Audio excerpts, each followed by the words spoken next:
What up, bitches? It's the misanthropic one, aka He Who Hungers, and I'm back up in this bitch for another rant. Nick Cannon, y'all know who this dude is, man. He is essentially a media powerhouse on his own. I don't think this dude needs introduction. He's a rapper, entrepreneur, media personality, yada yada yada. Let's just get right into it. This dude was on his own podcast called Cannon's Class, and he was discussing race relations, and he had a polemic figure in hip hop. A lot of y'all might know him. His name is Progressor. Jesus Christ, Professor Griff from Public Enemy. If you're deep within hip hop, you know who this guy is.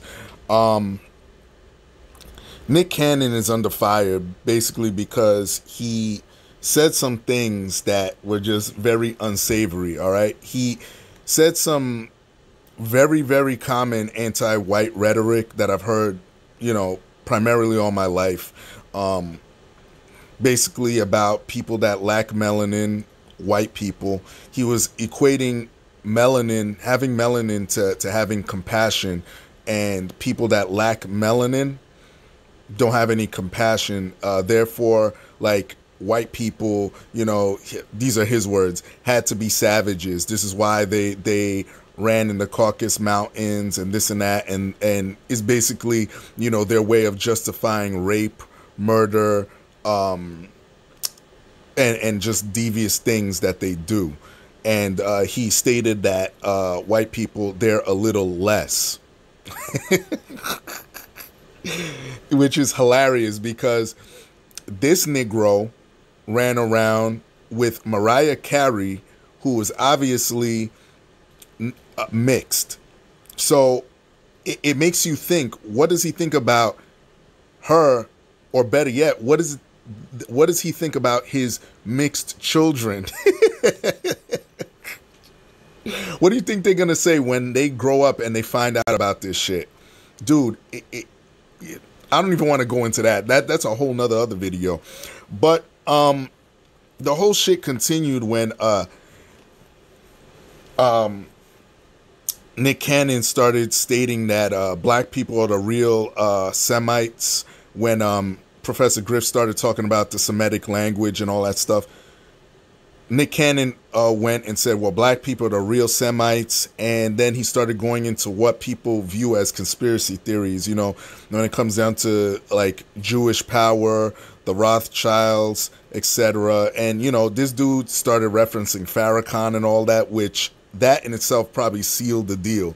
But what's so hilarious about this shit is that he had Professor Griff on there, and hip-hop heads know that this dude is controversial for saying anti-Semitic shit back in, 1989 or some shit like that. So you would think Griff should have done a little bit more conversation diversion. You know what I mean? When it was going a certain way, Griff should have just, like, given him the eye or whatever. Because I noticed Griff himself wasn't really saying too much, because he's one of the earliest victims of this BS cancel culture, because this happened back in '89 with him, for having similar views. I forget exactly what he said. He said, if the Palestinians armed up and killed the Jews, then I'd be all right with it. Something along those lines.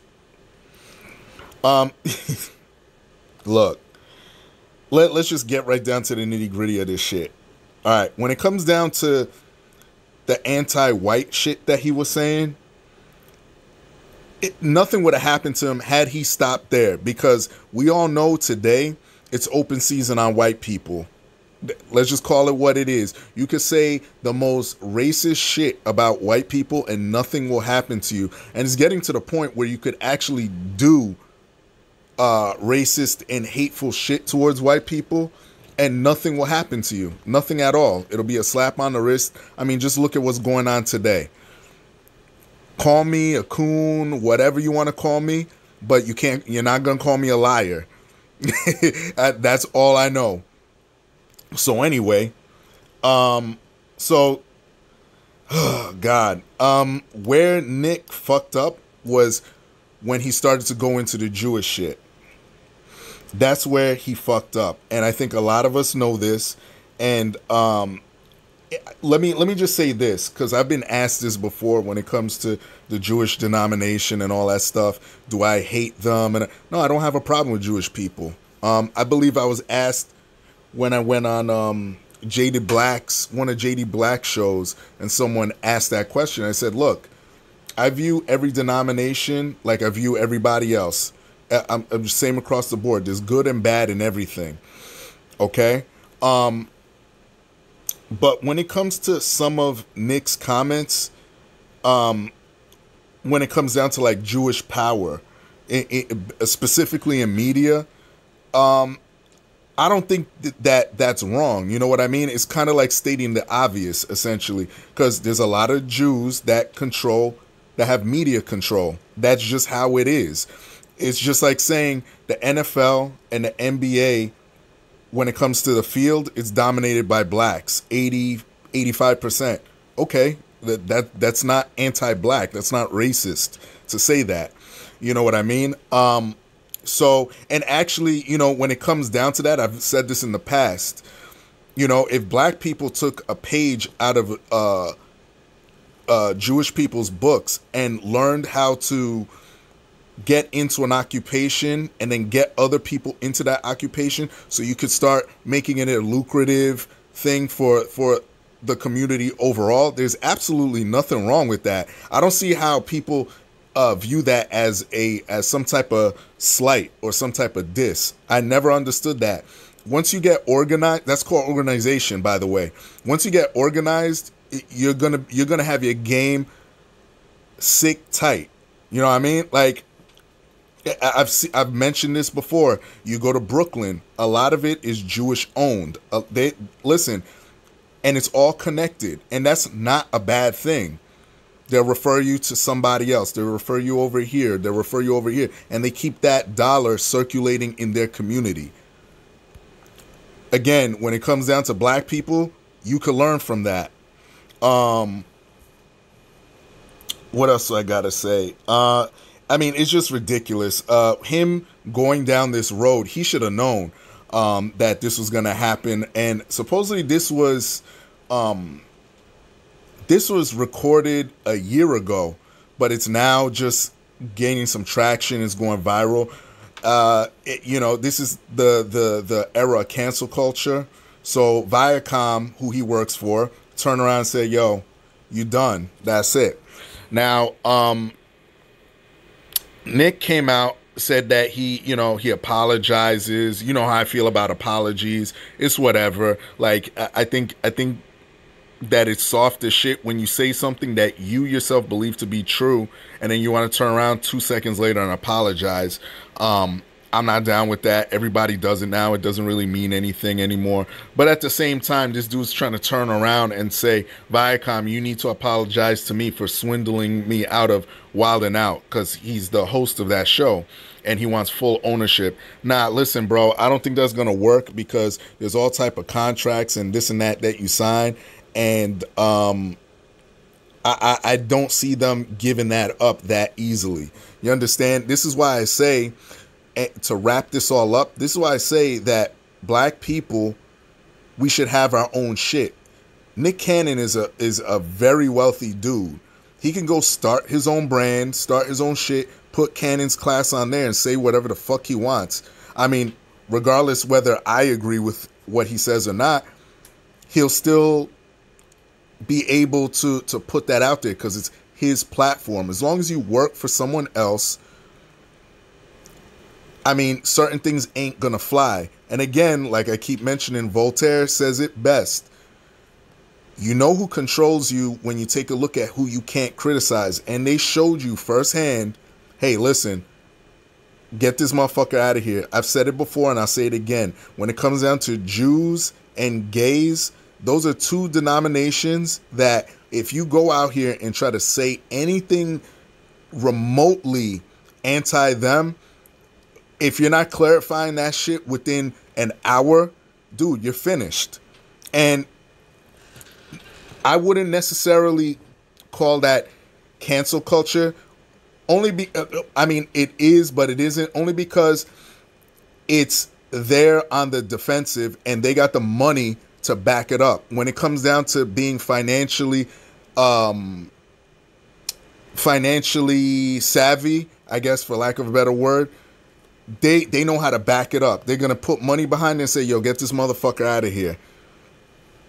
And money talks. You know what I'm saying?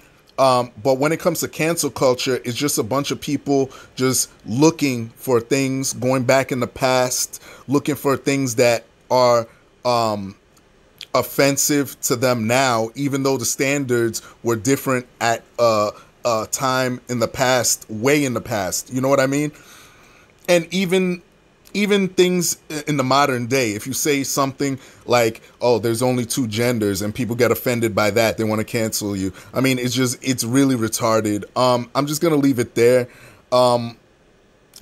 Again, when it comes to the anti-white shit, these are all commonalities that I've heard for years about, like how white people are mutants and all that stuff. It's just so ridiculous to me. You know, when you grow up and you start to really get out there in the world and vacation and all that shit, you start to look at things differently and you start to wise up. You know what I mean? But yeah, I'm just gonna cut it short here. What do y'all think? I mean, Nick Cannon, I don't know. This dude stays taking L's. I mean, this dude is rich. Again, my advice: start your own shit. Do whatever you want. You don't have to work for everybody. And then with the anti-white shit, oh yeah, and this is one thing I forgot before I close. I find it funny that he has these anti-white views when he literally became the face of Americana, being on America's Got Talent and The Masked Singer. Like, this dude, I mean, he doesn't mind mingling with white people to get that money. You know what I mean? And that's my problem with a lot of this weird pro-black rhetoric. Not to say that I'm not pro-black myself, because I am black and I want to see my people do good, but when it comes at the expense of putting other people down in order to elevate myself, that's where I totally disagree. That's why I'm not a SJW. I hate social justice warriors with a passion. And that's it. Y'all know the deal. Leave your love, leave your hate. Most of all, subscribe. Follow me on BitChute, Brighteon, and Parler. Fuck Twitter. Share this on all social media, including Twitter, by the way, to fight the YouTube algorithm and censorship, all right? And that's it. Peace, bitches.